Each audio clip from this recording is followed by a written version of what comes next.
Salut à tous, chers potes, amis et camarades. Aujourd'hui, on se retrouve pour un nouvel épisode de Thomas fait de la politique. On va parler des syndicats.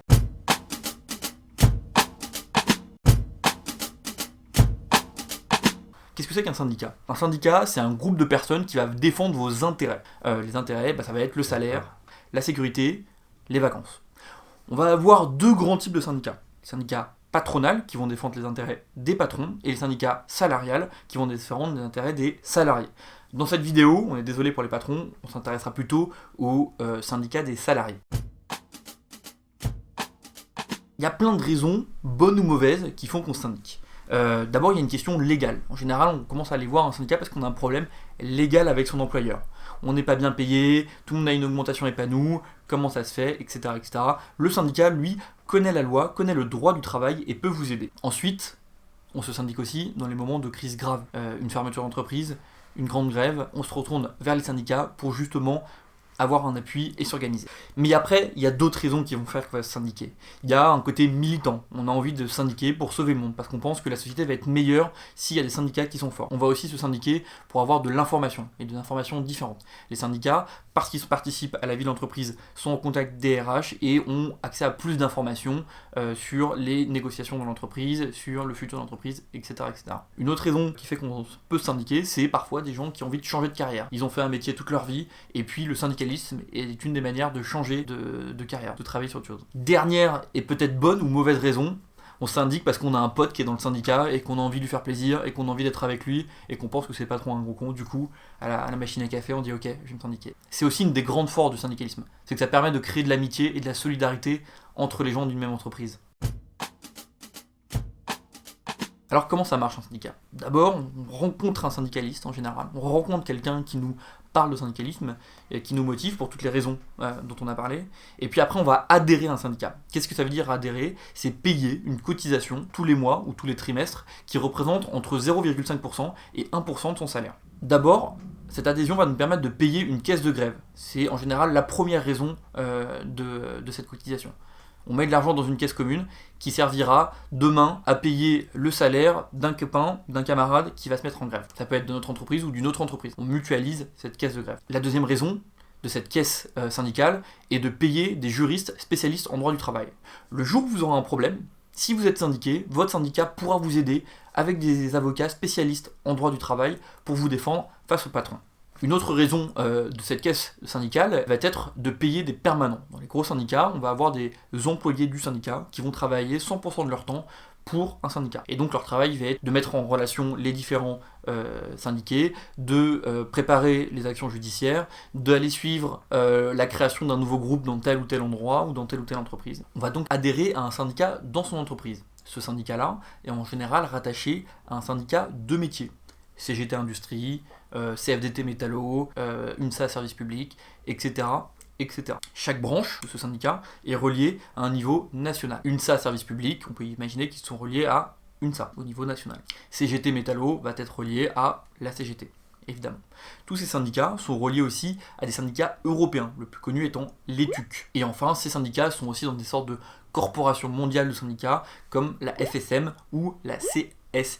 Évidemment, ces syndicats internationaux et européens ont très peu de poids sur les décisions de ce qui se passe au niveau national. En revanche, ces syndicats au niveau national, les plus connus sont la CGT, CFDT, UNSA, Solidaire, Force ouvrière, etc., eux ont un vrai poids national et négocient avec les dirigeants de notre pays. Pas oublier notamment le poids des UD, des unions départementales, qui vont être des regroupements de syndicats dans des régions.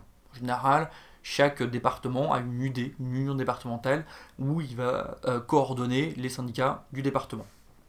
Très pratique pour organiser les manifs, les grèves, etc., etc. Enfin, il ne faut pas les oublier, il y a des syndicats non affiliés ou indépendants qui sont parfois présents juste dans une entreprise ou dans un domaine très spécifique. Le problème de ces syndicats, c'est qu'en général, ils ne peuvent pas négocier grand-chose au niveau national et ont des organismes de formation interne très faibles. Quand on est le petit syndicat de telle boîte, on n'a pas forcément les structures légales et juridiques pour pouvoir nous aider à nous défendre et à nous former. Par ailleurs, on remarque que c'est souvent un peu des syndicats proches des patronats. Quel syndicat choisir ?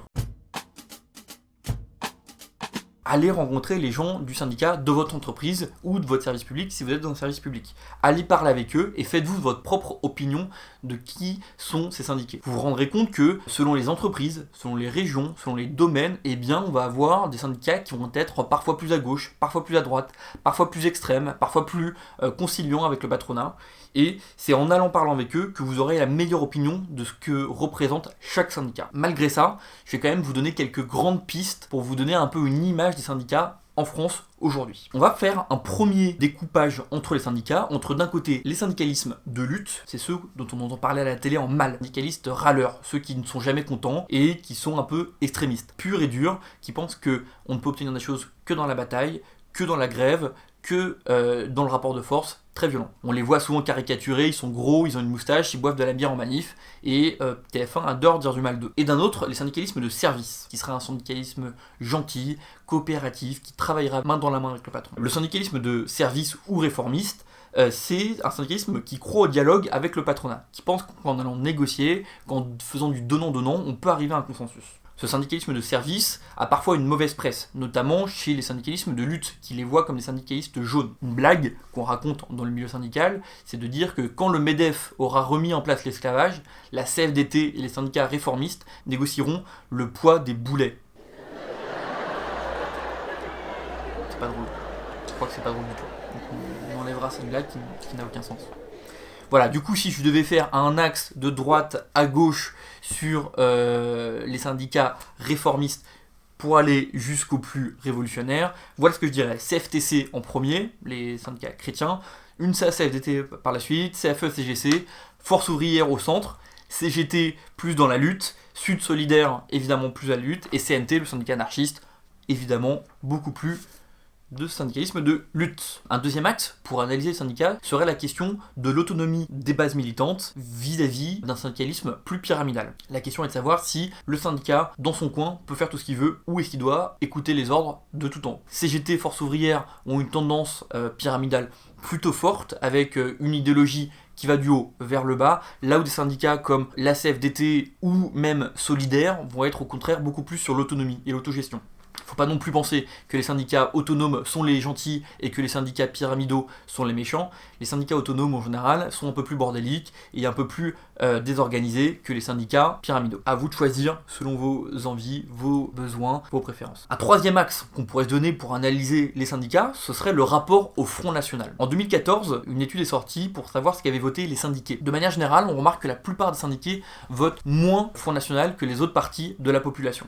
Exception faite de Force ouvrière, il faut savoir qu'à Force ouvrière, il y a des syndiqués très nombreux chez les policiers et chez les gardiens de prison. Ces deux métiers étant en général très à droite, on comprend pourquoi ils sont plus à même de voter Front National que les autres syndicats. Ensuite, on a Sud et Solidaire qui sont à 27% à voter Front National. Puis via la CGT, 22% de ces syndiqués qui voteraient Front National et la CFDT, 17%. On peut analyser ça aussi comme un vote ouvrier vis-à-vis d'un vote intellectuel. Sud, Solidaire et la CGT sont plus ouvriéristes que CFDT où on a plus d'intellectuels et de professions et de cadres supérieurs, donc qui votent entre guillemets moins souvent Front National. Sud Solidaire, 27% pour le Front National, CGT 22% et la CFDT 17% pour le Front National.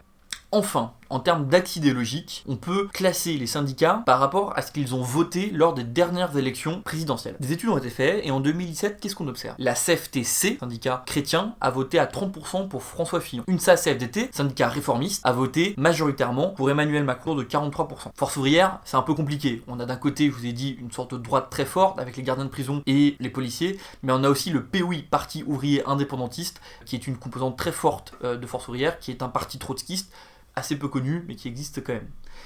À la CGT et à Solidaire, on vote majoritairement Mélenchon. On est sur du 43%. D'ailleurs, c'est aussi un coup pour la CGT qui voyait en général ses adhérents voter pour le PCF. Aujourd'hui, ils sont passés plutôt chez Mélenchon. Enfin, la CNT, en général, ils sont proches de la Fédération anarchiste et ne votent pas puisqu'ils sont anarchistes. Alors d'abord, la première chose qu'on peut se poser comme question avec le syndicalisme français, c'est pourquoi il est si particulier, pourquoi il est si différent. Et bien en fait, le syndicalisme français va être très marqué par le marxisme et par un syndicalisme de lutte des classes. On va avoir des syndicats qui vont s'opposer frontalement au patron. C'est une sorte de tradition historique. Il faut voir aussi que pendant la Seconde Guerre mondiale, le maréchal Pétain, quand il arrive au pouvoir, il va imposer des corporations. Qu'est-ce que c'est qu'une corporation? C'est un regroupement de personnes qui vont défendre un intérêt de métier. On parle de la corporation des médecins, la corporation des avocats, c'est les deux seules d'ailleurs corporations qui restent aujourd'hui en France. Les corporations ont cette bonne ou mauvaise habitude de mélanger salariés et le patronat. Et évidemment, quand on mélange les deux, rien d'intéressant ne sort, parce que les intérêts des salariés ne sont pas les mêmes que les intérêts du patronat. Du coup, ces corporations ont été un échec total. Pendant la Seconde Guerre mondiale et pendant Pétain, la plupart des corporations ont collaboré avec le régime et n'ont plus d'utilité. Par rapport à ce qu'il y a au niveau européen, la France, c'est 11% de travailleurs qui sont syndiqués. Alors qu'en Europe, on est sur des chiffres aux alentours de 23%. Et donc on est bien en dessous. Comment on explique cette différence ? C'est que dans la plupart des autres pays européens, les syndicats jouent des rôles sociaux que l'État prend en charge en France. Typiquement, en Belgique, c'est les syndicats qui gèrent l'assurance chômage. Vous êtes au chômage, vous êtes syndiqué, c'est votre syndicat qui va vous payer. En Suède, le taux de syndicalisation est aux alentours de 70%. Le syndicat s'occupe et de l'assurance maladie, et de l'assurance chômage, et parfois même de l'assurance vieillesse. Tous ces trucs-là, nous, c'est l'État qui le gère.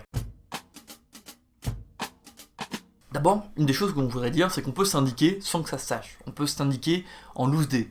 Un syndicat n'est jamais obligé de dire ou de révéler qui sont ses membres et ses adhérents. Si jamais vous voulez que ça se sache, et si vous voulez demain devenir syndicaliste, attention, il y a une discrimination syndicale. À partir du moment où vous êtes connu et reconnu en tant que syndiqué, vous allez avoir plus de mal à avoir des promotions, des augmentations, etc.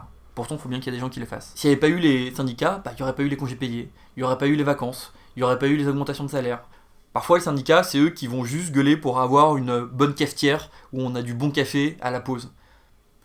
Jamais personne n'en parlera et pourtant, ça fera plaisir à tout le monde. Syndicat, c'est aussi le mec qui va gueuler quand il y aura un tel qui fera une blague sexiste ou une blague raciste un peu lourde et qui fait que, au bout de la 3e fois, la 4e fois, on n'en peut plus. On remerciera jamais le syndicat pour ça. Le syndicaliste, c'est aussi celui qui, quand t'as une embrouille avec ton patron, va arriver et va te taper sur le dos en disant t'inquiète, on va pas laisser passer, t'inquiète, on va gueuler. Même si derrière, il se passe pas toujours ce qu'on voudrait, le syndicaliste, c'est aussi lui qui va aider celui qui a besoin dans les moments où il faut le faire. Donc voilà, si j'avais un mot à vous dire, c'est syndiquez-vous. C'est un beau combat, c'est un combat noble, c'est pas un combat facile, mais on a besoin d'eux.